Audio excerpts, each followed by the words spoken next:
Man, Naughty Dog really should have just ran buck wild with the Crash character, because certain things are lend themselves more to, creative zaniness than others. Unfortunately, Naughty Dog didn't do that, and now they are paying a terrible price for it in press when it comes to the sequel to their hit game, The Last of Us, a game that I've played rather recently and can say it was a good game. The Last of Us was a fun game with a really interesting story about, who, like what's more important, saving the people that are here now, or make or letting the future have a chance, right? And so I don't know if you've heard or not, but they went bonkers with their story, okay? They took the story in The Last of Us 2 and made it about this alphabetical with a T individual who is the child. Apparently, this is all speculative. This was a part of the leaks. There's the alphabetical with the T person individual who was the child of one of the doctors that the main character in the first game, who you play most of the first game as, who's Joel, a straight white male, that she comes after him and kills Joel, and you apparently play as the alphabetical with the T individual, and become the Ellie, the young lady who's left behind, who's in an alphabetical relationship. She What's the name? Her and Joel are now the protagonist, where we are to empathize with the alphabetical with a T individual. And it's how does one put it? It's not what I mean. Expectation subversion without question, but you have to expect a backlash, because ultimately we are in the center of a cultural shift.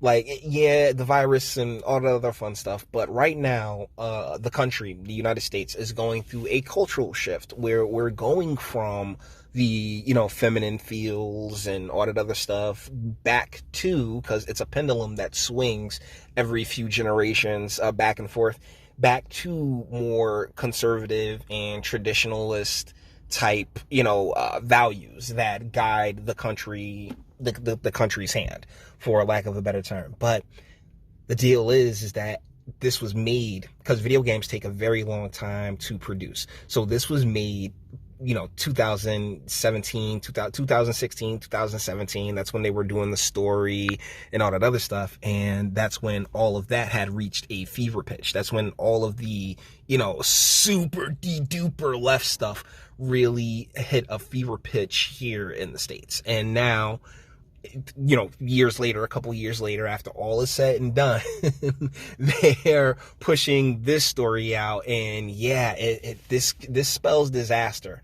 This has, nah, man, I'm good on this written all over it. Because before, with other games, it was more along the lines of it being more subtle with the propaganda and the pushing of ideologies and whatnot, what have you, in the media, particularly in the video game in the video game medium. The one that really springs to mind is Assassin's Creed Odyssey, for some strange reason.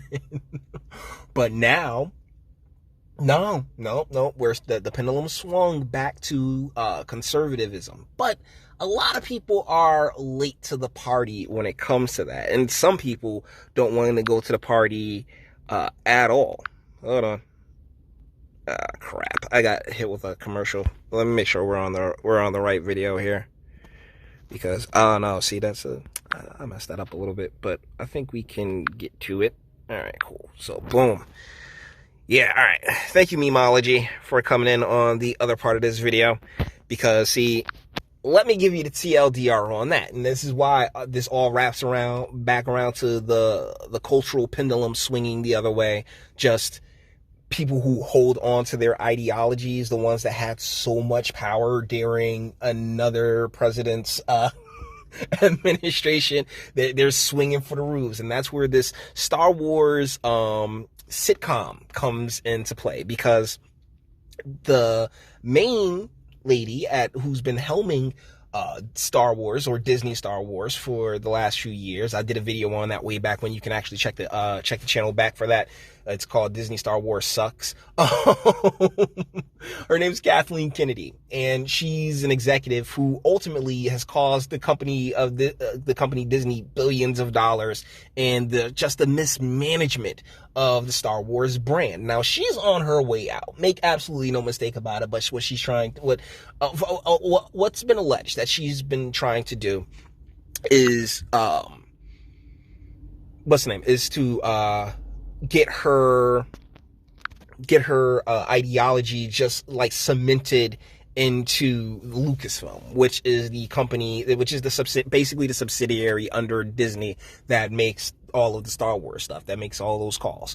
And so what happened, or what allegedly happened, is that a showrunner for a new Star Wars show was announced in various different publications and articles, and it was under the nose, apparently. It was done under the nose of Bob Iger and the other Bob, I think it's Schaefer or something like that, who actually run Disney, like the company as a whole. And so the word that was bounded around was livid. And the reason they'd be livid is because no one would watch a Star Wars sitcom. It's a terrible idea off bat. They didn't have any type of any type of story developed. It was just, yeah. And this is the individual right here that you get the Karen energy. Her name's Leslie Headland. And are you not picking up the Karen energy off of this lady? Oh my goodness. Once again, I'm on my old channel. This is my second channel. So trust me, go to the Jay Legent channel if you want to hear my history about Karens. But yeah, it's all that Karen soccer mom energy that is being booted out of the way right now. And we need it. It is so necessary. And it's that Karen soccer mom energy that linked itself to the whole Last of Us debacle. So, ultimately, this is it's just us watching the pendulum, the cultural pendulum, swing back in the other direction. This show ain't never going to happen. I'm not sure. Like, we'll see what happens, because maybe, the game's done, right? So if that's the story, people will play it. The internet will have opinions, and I'm good. Me personally, I have to see reviews before it comes out to buy. I've always been at that type of person. Like, I've never been the one that will go and, oh man, I gotta go get this the first day it come out, because what if it sucks? I'm gonna wait. I'm gonna see what people are saying about it, not just one review, but multiple reviews, and see what people are saying about it before I go and hand them my money. And I recommend you do that with anything at this point. Listen to people that you like on it, and if they tell you it's good, if they say, hey, okay, yeah, these leaks, they were completely false, they were completely off, then we're cool. But if they're like, oh no, this is exactly what the game is, then boy, the Naughty Dog is like Star Wars. And I said it in the previous video that I did. I said Star Wars is going to learn, like it's going to depreciate. And that's exactly what happened with Star Wars, and that's why they're scrambling right now. They put out a couple of good things. They put out the Mandalorian, they put out the game, the Fallen Order game, and so like a little goodwill is actually still is built back up. I wonder how those how Cass action figures will sell. The main character from the game, from the Fallen Order game. I wonder how those would sell. But ultimately, this video exists because it's just, we're witnessing the cultural go more back towards the conservative, more back towards the masculine, and God bless it, right? Like, that's a good thing. That is definitely a good thing. Sweetheart, trust me, to the two ladies that actually watch my content, sweetheart, like, trust me, you need it this way. We all need it this way. All right. So, props to everybody for being like, nah, this is nonsense on both counts. And with that being said, all the internet stuff, if you like to toss it a like, dislike, go ahead, do that too. Nobody's scared of you. Sub if you enjoy my fantastic voice and you want to get videos like this every single day. Share because sharing is caring, and YouTube and BitChute and like aren't the biggest fans of your boy over here for very obvious reasons. And bang the bell for notifications and speak. Let me know, what do you guys think? Am I wrong here? Do you not smell the winds of change in the air, and it breezes more towards the masculine? No? Is it just me? Maybe. I don't know. Let me know what you guys think in the comments, okay? And until the next one.